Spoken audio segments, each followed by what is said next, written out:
itu ada minimal gini ya nggak? Apa minimal naruh? Minimal ada deh kayak 100.000 kali ya. Dikit bisa kok, dikit bisa. Ya harus belajar.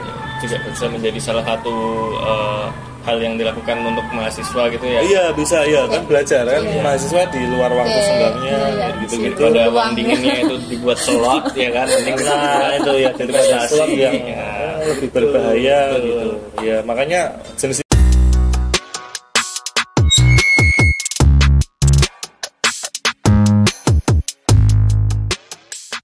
semuanya, perkenalkan di sini sebelumnya kita mengenalkan diri dulu ya. Saya Aldi dan teman saya Indah. Nah, di sini kami membawa narasumber. Ya, silakan. Ya, saya Kevin, temannya Aldi dan Indah.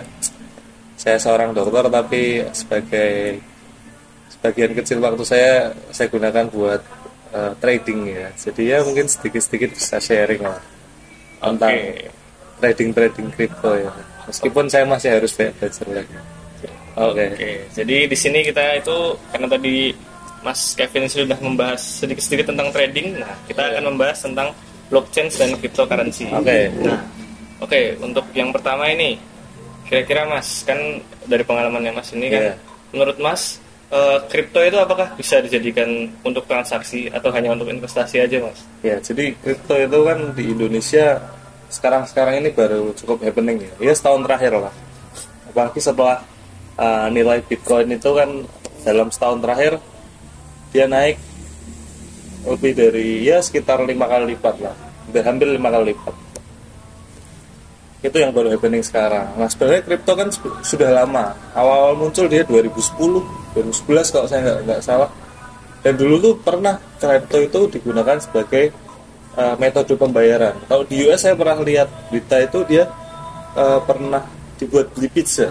Jadi dua potong pizza itu dia bayar pakai 10.000 Bitcoin, 10.000 BTC. Jadi kan kalau kita misalnya tahu ya masa depan gitu kan, wah kita tahan aja tuh Bitcoin. Berarti 14 tahun lah kayak 2010 ya kan? Ya. Nilainya kan sudah berkali-kali lipat. Nah, cuma karena sekarang itu nilainya sudah terlalu tinggi, kayak Bitcoin tuh sekarang di sekitar 63.000 US dollar, itu sekitar 1 miliar lah satu Bitcoinnya. Jadi kan untuk metode pembayaran itu saya rasa nggak wise ya kalau pakai Bitcoin gitu, karena nilainya sudah terlalu tinggi. Kemudian kalau metode pembayaran itu membutuhkan sesuatu yang stabil ya, kayak mata uang itu kan stabil, meskipun mata uang juga naik turun, tapi kan dia aturannya jelas, kemudian kontrolnya oleh satu mata uang kan dikontrol negara gitu. Jadi menurut saya sih Bitcoin untuk saat ini belum kripto saat ini belum cocok untuk metode pembayaran karena nilainya itu masih sangat volatile ya. Terus sebagian besar orang menggunakan kripto tuh sekarang sebagai salah satu metode investasi ya, di luar investasi yang lain kayak stocks, kayak saham kayak gitu kan ya, kayak gitu. Itu ya Mas. Kalau misalnya kripto ini perkembangannya besar, ya negara Indonesia lah, aku bilang perkembangan kripto ini besar tahun ke tahun. Apakah itu malah memperburuk perekonomian Indonesia atau malah memperbaik lah gitu? Itu sebenarnya tergantung dari regulasi ya. Jadi dulu kan kripto itu sempat gonjang-ganjing waktu mulai ramai di Indonesia, itu apakah legal atau enggak kayak gitu-gitu.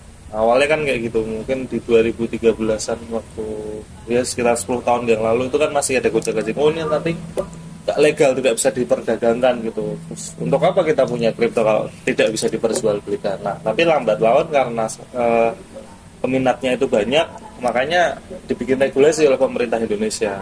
Kemudian banyak ada exchanger lokal. Exchanger tuh kayak kamu mau beli kripto itu pakai platform misalnya kayak Binance itu kan exchanger, tapi Binance kan worldwide ya. Kalau lokal misalnya toko kripto kayak gitu-gitu, Indodax ya kayak gitu-gitu kan lokal. Nah itu kan itu sudah teregulasi oleh aturan pemerintah. Kenapa harus diregulasi? Karena meminimalisir terjadinya penipuan dari exchanger tersebut. Nah itu pentingnya kayak gitu. Nah, tapi untuk apa namanya efek perekonomian saya rasa agak susah ya kripto ya, karena kalau sebuah negara tuh menurut saya butuh sesuatu yang pasti gitu, nggak mungkin kan menggantungkan ke sesuatu hal yang naik turun kayak gitu kan, nggak mungkin nanti rakyatnya mau makan apa. Jadi mungkin sebagai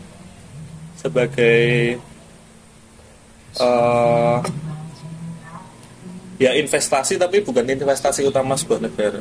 Tapi ada juga negara yang dia sebagian besar investasinya di Bitcoin. Misalnya kayak Venezuela, setahu saya. Dia itu presidennya memang bikin aturan, sebagian besar dana tabungan negara, yang setahu saya ya, itu diinvestasikan kripto. Jadi dulu sempat agak gonjang-ganjing itu negara, karena Bitcoin sempat turun. Terus ini untung naik. Nah ini ketika naik ini mereka negaranya aman karena uangnya aman gitu. Tapi ketika turun kan negara itu butuh uang untuk berjalan, butuh pengeluaran, membayar pegawainya, terus nanti sumber energinya kayak gitu kan tetap harus ada istilahnya stable income ya dari sebuah negara. Tapi kalau untuk berkembangnya ya mungkin harus dilihat lagi ke depannya. Terus ya. Yes, benar sih. Jadi masih ini ya apa? Ya masih gonjang-ganjing juga kan, apalagi kemarin kan sempat ada kayak pernah saya dengar tentang halving gitu ya. Ya, halving itu sebenarnya. Jadi misalnya kita itu kan kaitannya sama mining ya. Jadi kayak Bitcoin tuh kita bisa mining di Bitcoinnya tuh pakai apa ya? Pakai sistem ya komputernya itu kan, kayak dia bisa mining Bitcoin, tapi memang dapatnya setelah halving itu dapatnya setengah dari yang sebelumnya. Misalnya satu blok itu kamu bisa mining, sekarang dapatnya cuma setengah blok, itu halving. Tapi so far sih halving belum ngasih efek yang gimana banget. Memang agak sedikit turun, tapi ya masih bergerak di harga itu aja ya, sekitar 60.000 sampai 65.000 ya, range-nya sekitar segitu Bitcoin 2 bulan ya setelah halving. Mungkin dari tadi kita nih ngobrol berdua, mungkin Mbak Indah kayak mungkin agak masih awal jadi ada yang mau ditanya? Iya, aku kan misalnya mau terjun ke dunia kripto nih. Nah, apa sih tips and tricksnya? Oh ya, tips and triknya pertama belajar, selalu belajar. Even gimana ya, orang yang sudah paham itu malah semakin belajar itu malah semakin tahu, oh saya semakin banyak kurang. Karena ketika belajar kita akan tahu hal baru lagi. Oh ya, kok saya nggak tahu ini, saya nggak tahu itu. Menurut saya sih gitu ya, belajar pertama dari yang simpel aja, kayak lihat banyak kan di YouTube itu. Cuma ya cari YouTube yang kira-kira dia cukup wise lah ketika ngasih saran kayak gitu. Jangan yang kamu nanti beli ini, nah bisa aja kayak scam kayak mereka gitu, khawatirnya kayak gitu ya. Belajar basic dulu awal-awal. Ya belajar apa itu kripto, kemudian gimana cara tradingnya, kemudian nanti setelah itu kita cari kripto apa aja. Itu kan banyak banget linknya ya, kayak kripto yang buat buat support blockchain, misalnya contohnya Solana kayak gitu. Itu kan tipe-tipenya banyak, atau XRP atau ETH yang sebagai utility tokens kayak gitu. Macam-macam koin. Waktu ini kan aku sempat searching gitu kan.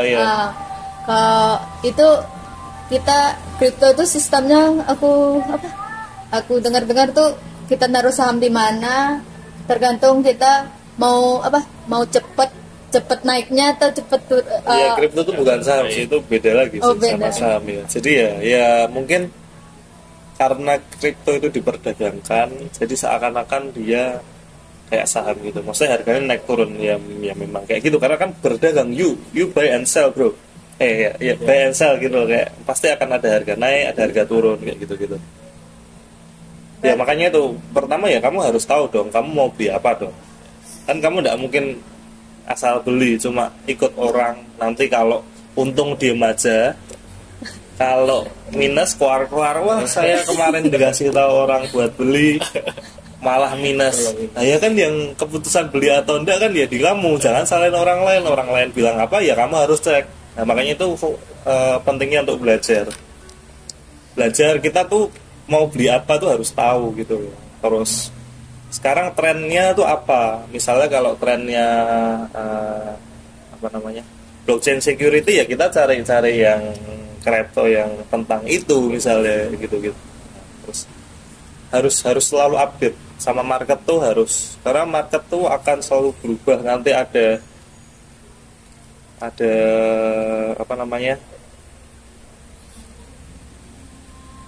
kayak kemarin contohnya waktu perang ini yang paling deket ya, Iran nyerang Israel kayak gitu. Nah, tiba-tiba kripto semuanya merah. Nah itu kan kita harus ngikutin gitu loh. Dan kita harus tahu kita mau ngapain ketika merah. Kayak kita harus ngasih batas. Kita maksimal tuh merah seberapa. Jadi ya harus selalu update gitu ya. Ya mungkin ada kejadian di berbagai negara, ya harus update apapun, ya, itu juga nanti bakal mempengaruhi kan. Iya kalau kripto karena dia tidak dikontrol oleh satu negara tertentu ya. Kalau saham gitu kan, misalnya kita saham investasinya di Indo, ya udah di Amerika ada apa-apa mungkin pengaruhnya tidak secara langsung. Di Jepang ada apa-apa, di Singapura ada apa-apa, pengaruhnya tidak secara langsung. Tapi kalau kripto itu kan dia worldwide, perdagangnya worldwide, decentralized gitu loh. Dia tidak dia tidak centralized. Kalau centralized itu yang diatur satu negara. Kalau decentralized itu kan semuanya bisa join gitu. Nah, itu apalagi kaitan dengan perperangan gitu itu sentimen yang cukup sensitif. Nah, sensitif. Jadi itu bisa bikin merah berhari-hari gitu ya. Kayak gitu. Ya. Jadi lumayan harus belajar. Lumayan paham lah ya sekarang ya. Iya, lebih paham. Makanya. Ya. Kamu tertarik buat ini? Agak tertarik sih. Tertarik ya. Makanya belajar dulu. Kalau mau masuk jangan masuk besar-besar. Anggap aja itu kalau hilang uang belajar. Kayak you sekolah kan. You sekolah pay gitu, bayar. Belum tentu ketika kamu lulus kamu bisa dapat uang lagi sebanyak ketika kamu mengeluarkan uang itu untuk sekolah. Kamu bayar sekolah nih 5 juta, kan 8 semester 40 juta. Ketika kamu kerja, 40 juta kamu tuh kapan? Kayak gitu, itu anggap aja uang hilang itu di kripto uang belajar. Tapi yang perlu diperhatikan adalah sampai seberapa banyak kamu berani buat hilang uang. Nah itu harus di manajemen, itu penting banget. Kalau enggak ketika modalmu habis kamu mau trading apa? Ya kan? Itu ada minimal gini ya nggak? Apa? Minimal naruh? Minimal ada deh, kayak 100.000 kali. Dikit bisa kok, dikit bisa. Ya harus belajar. Juga bisa menjadi salah satu hal yang dilakukan untuk mahasiswa gitu ya. Iya bisa, ya kan belajar kan mahasiswa di luar waktu senggangnya gitu-gitu. Pada uang dinginnya itu dibuat slot ya kan. Nah itu ya daripada slot yang lebih berbahaya gitu.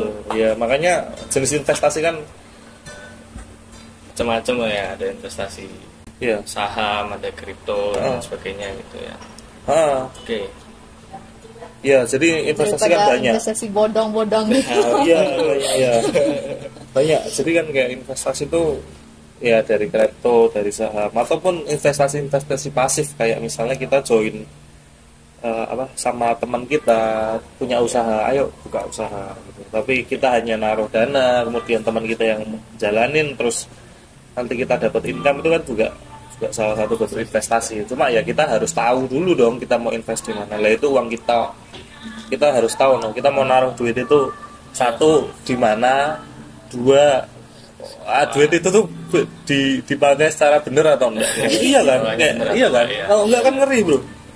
kayak ngeri kayak kita cuma naruh duit bawa kabur uangnya. ya kayak itu kan banyak kan zaman sekarang itu penting loh termasuk ya gitu kayak di kripto kayak di saham ya makanya harus tahu dulu kamu mau beli apa ini jangan FOMO.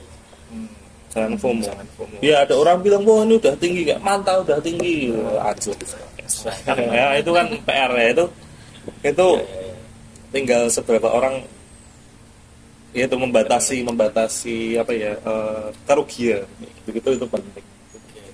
Oke. Gitu ya. Itu sih kita udah lumayan dapat banyak pandangan nih dari Mas. Iya, Kevin makanya kita ya sama-sama masih belajar. Ya, ini cuma sebatas ya, saya tahu ya, gitu. Saya harus belajar lagi. Mungkin untuk saat ini itu dulu ya Mas. Oke. Dari kami yang ditanya nanti ke depannya kalau misalnya Kalian ada waktu ragu lain, gitu. nah kita Iya, Bisa kita ngobrol komen lagi. lah. Oke, ya. atau kalau mau request bisa komen. Ya, Gitu. Oke, Oke, terima kasih Mas. Oke, yuk, oke, sukses selalu ya. Iya. Oke.